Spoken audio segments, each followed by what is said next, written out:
What is up, guys and gals? It's me, Thomas Channel 1 here, and today we're back again with another Transformer figure review. And first of all, let's zoom out real quick. Sorry about that. As you can see, I'm a little excited because today we're going to be taking a look at the Transformer Studio Series number 86, number 7, or not number 86, Studio Series 86, number 7, Slug, or Slag if you really want to get technical. For all you UK viewers, we'll use Slug, but for all of us US viewers, we're gonna use Slag. So, this is Slag, or Slug, and as you can see, he's a Triceratops, as he appeared in the Transformers G1 1986 movie. And as you can see, he's pretty freaking amazing. Like, honestly, Hasbro, so long as you keep killing it with these Dinobots, I gotta say, keep going. Just keep going. So long as you keep killing it with these Dinobots and the Studio Series 86 figures and the Kingdom Beast Wars figures and just the Beast Wars figures and the re-released Beast Wars figures just in general, I will be very happy and just keep, just Hasbro, keep going. So, anywho, as you can see, very, very nice detail on the robot here, or not the robot, the dinosaur. Like, you got some of the blue eyes going here. You got the Autobot symbol on the forehead there for the Triceratops. Got the nice fanned out mane there. A nice goldish looking back here. This is where it becomes an eyesore. The gaps on the back here. This is where it becomes an eyesore, but we'll get to that in a minute. But yeah, just all around really gorgeous figure. Just can't say enough good things about this figure. Really, I just can't. Now, obviously, let's get to the elephant in the room, or the Triceratops in the room. The gappy legs. These were to compensate for the legs folding up into dinosaur mode. We'll get to that in just a minute after we get into some comparisons, but as you can see, that's just gorgeous. And in terms of the packaging, I can't really show you the packaging because it's currently holding up my light source, or at least the top light source. So yeah, can't really show it to you, but actually, just for fun, I'll take you as an aerial shot. There you go. If you really wanted to know, there's the box. So yeah. But he does come with two accessories. The first one is tabbed into his tail to complete the look of the tail. Sorry about the camera. You get his gun. Really wish he would have come with a sword. Personally, I wish all the Dinobots came with their swords, but there's nothing I can do about that. And to plug it back in, just tab, slot, or peg, hole. Plug it back in, and there you go. And his second accessory is Daniel in his exosuit.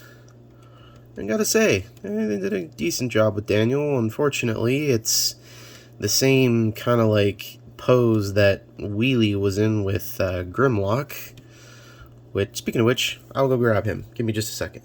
And we're back. Sorry, had to go out and bust out Wheelie from his plastic prison with Grimlock.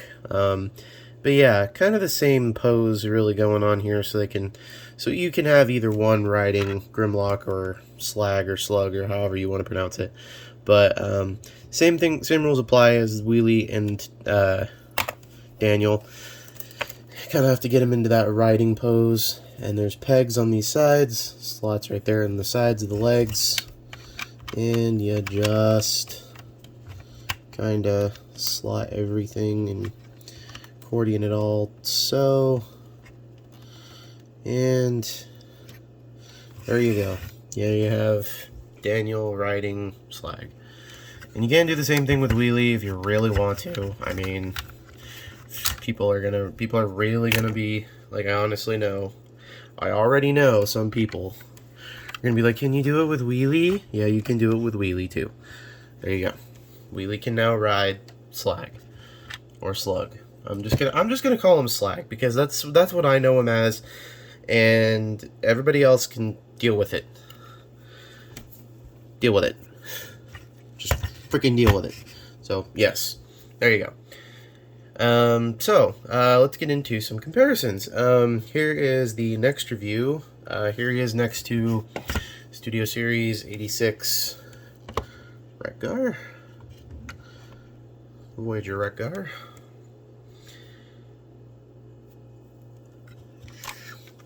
And I picked this guy up just a few days ago, and he will be the review after Retgar. Here he is next to Kingdom Tigatron. I picked this guy up on my birthday last year. Here he is next to Buzzworthy Bumblebee. Buzzworthy Episode 1 Bumblebee. I don't have the box or the instructions for this guy, so when the review comes out, you're just going to see his accessories and stuff. I don't have the box and stuff anymore, but I do have his instructions, I do believe, so you will see that. And I picked this guy up like a while ago, but just never reviewed it, and still don't feel like reviewing it. Studio Series Cup. And I finally got another G1 character, so pulling this guy out. I finally got, here he is next to G1 Wheelie.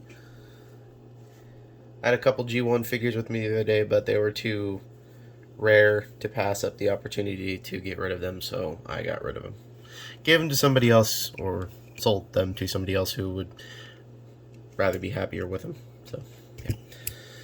So, anywho, let's get down to transformation. And the transformation with this guy is actually very, very satisfying. The only problem is that it's very panely, but the good news is that all of those panels are very, very mushroom pegged, so that if something does break off, you can easily snap it back into place. So just remember that. First thing you're going to want to do is you're going to want to come back to this, remove it. You're going to want to then come to this tail piece, kind of bring it up a little bit. Then you're going to want to take these back feet, bring them up, fold them all the way into the calf or the thigh, and then take the thigh and bring it up and put it all the way into the hip joint. And do the same thing on this side here. And there you go. And then you're going to want to kind of just fiddle with things, and then make sure this kind of comes undone so that it looks like this, and then come to these sides, and then these panels will come up. Just bring them up, and this whole top section is going to just unfrill like so, just come undone like that, and then you're going to want to bring it up like so, and make sure it all folds correctly into, well, that step will come in a minute, but then you're going to want to extend that double jointed knee at the bottom there, bring it like this. Then you're going to want to come to this piece here, flip it up, then take these, rotate them all the way back, make sure this piece comes all the way up, fold this back down, and just kind of make sure everything all foops into place. And then do the same thing on the other side, fold down the double jointed knee, bring it down, flip this up, fold this in, fold this up, make sure that stays there, fold it back, and then everything should look something like this. And then you're going to want to rotate the waist, and it's looking starting to now look a little more like a robot.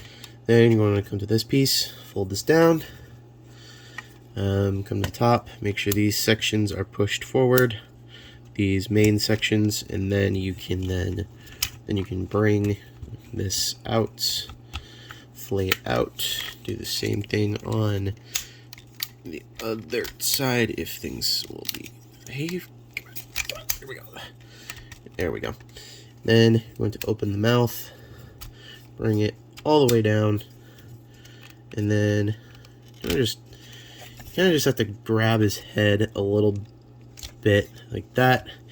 This is the only problem, is there's no tab for this to rest on. That's the only thing I don't like about this, really. Is that there's no like real tab or anything for this to rest on. There's no like real spot for it to sit. And you just kind of bring these in, make sure the chest and everything kind of fits all snug. It's nice as snug as a bug in a rug. Make sure everything just kind of fits all hunky-dory. Make sure these are folded back, and we're on the home stretch here. So then this backpack, you're going to make sure the tail comes back up, like through. Make sure this piece comes all the way through. Make sure you bring it all the way up so that it looks like this. These pieces here are going to line up with these two tab sections like so on the back. Gonna make sure this piece is tilted forward just enough so that it leaves clearance for that. And then with these pieces, you can either leave them open or close them. I prefer to leave them open as per G1 design. And I feel, you know, this tail does have some issues. Sometimes it likes to just unfurl. Sometimes it can be loose. Yeah. So, and we're on the last little bits here. Flip out the hands. Rotate them and straighten out the arm.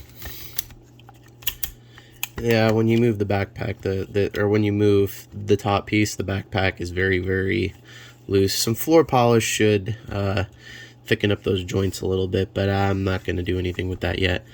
Then flip out the hand, bring this down, rotate the fist, straighten everything out, all nice and snug like. Make sure these are all snapped back in together. Oh, we're almost forgetting the important pieces. Don't forget, I gotta give him his gun. And Daniel has a little peg on his ass. So we're going to shove that peg on his ass right into the shoulder of Slug, or Slag. It's Slag. We're just going to say Slag. And I'm going to get everything all angled properly so it doesn't look like he's going to murder you. And look at all that. And there you have Slag in his robot mode. And I dare say this figure is just like, I hate to say this word, and a lot of Transformers collectors throw this word out there, and they hate it when people and collectors and YouTube reviewers like myself use this term. I like to call these mini masterpieces, because when you think about it, the engineering is pretty darn similar to some form of masterpiece, or at least a masterpiece quality. You're not getting the die-cast metal. Yes, you're not going to get that because this is a mainstream release. It's just going to be all plastic. But it looks fan-frickin-tastic. I mean, just gorgeous. There's, like, they brought the hollowness on this figure to almost of the bare minimum. I mean, the only hollow part that only barely sticks out like a sore thumb, and I mean barely, is this backpack section. And that's only this portion of the tail. That's it. And that's like a small nitpick, if I'm really being honest. Like, if I'm really being honest. And then, obviously, we're going to get a better version of Daniel, but we're getting a Studio Series 86 Core Class, not Daniel, Spike, right? I think it's Spike. Yeah, I think we're getting a Spike with Wiki. But, anywho, like, just absolutely gorgeous looking figure. Like, I just absolutely am amazed with how well Hasbro has done with these figures. Like, they're just absolutely stunning and visualizing to look at. Like, they have, I feel like they have literally captured what was on screen and took it and threw it in front of my face and said, hey, look, here, and to use a term that Jobby the Hong uses, the Roger Rabbit effect, and what he means by that is when something looks so cartoon accurate, you feel like you're inside the cartoon, or it jumped off the screen right into your lap. That's what I'm talking about. Like, and so when I'm going to use that term on this channel, the Roger Rabbit effect, because this is like a legit Roger Rabbit effect. Now, the effect is kind of broken when you look at a Kingdom figure because they're making them look a little more realistic with this line. Like, as you can see, a typical white tiger has like the little yellowish stain on their fur to distinguish them unless they get washed every single day. But when you put a robotic dinosaur like this in a cartoon and then have that cartoon jump off at you right at you to look like this is insane. Like, I just cannot stress the fact of this enough. Like, Hasbro, you've been killing it with your figures lately, especially the robot modes. Like 2022, like Bumblebee movie Soundwave, 2021, the Studio Series 86 line. Like, all of this stuff is just amazing. And now now we're doing more Bumblebee movie stuff with more Autobots. Like, oh my gosh, guys. Like, honestly, you guys just keep nailing it with these figures. Just, like, lately, it's just been ridiculous how amazing you guys have been. The only downside that I can say is that I'm not looking forward to your new Legacy line. More so specifically with your Transformers Prime line, but that's a topic for another day. So, what can I say about what's going on in front of me is that this is essentially just the makings of an amazing movie, 1986 movie cast line. And to be fair, it's amazing, like the way it looks, and I know it sounds like I'm sucking this thing off of saying like, yeah, it's just amazing, like rah, rah. But it's the reason I say it's amazing is because I was born in the late 90s, early 2000s. And my parents raised me on their 80s nostalgia. This was one of my dad's absolute favorite cartoons growing up. So he raised me on the G1 Transformers. I found Beast Wars and everything else later. But this is what I think of when I think of a Dinobot. Let me grab Grimlock real quick. Oh, would you look at that? Grimlock is right there. But essentially, these are the two things when I think of Dinobots. So, all in all, this is a nice comparison to see the Dinobots finally get the treatment they deserve. So, anyways, as for scale comparison, here he is with Grimlock, or Studio Series 86 Grimlock. And here he is next to the only other robot mode I have right at the moment. Here he is next to Voyager class Tigatron.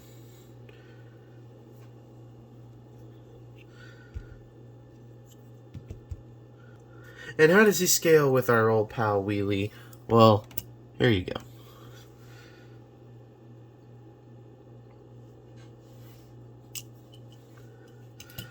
So, all in all, I would personally rate this figure I'm going to just put Grimlock off the side here. He's pretty big. But if I was to rate this figure out of 10, I would rate it probably an 8.5. Between 8 to a 9, so like right around an 8.5, 8.6. I give it an 8.6, number one, for two reasons. Because if you look at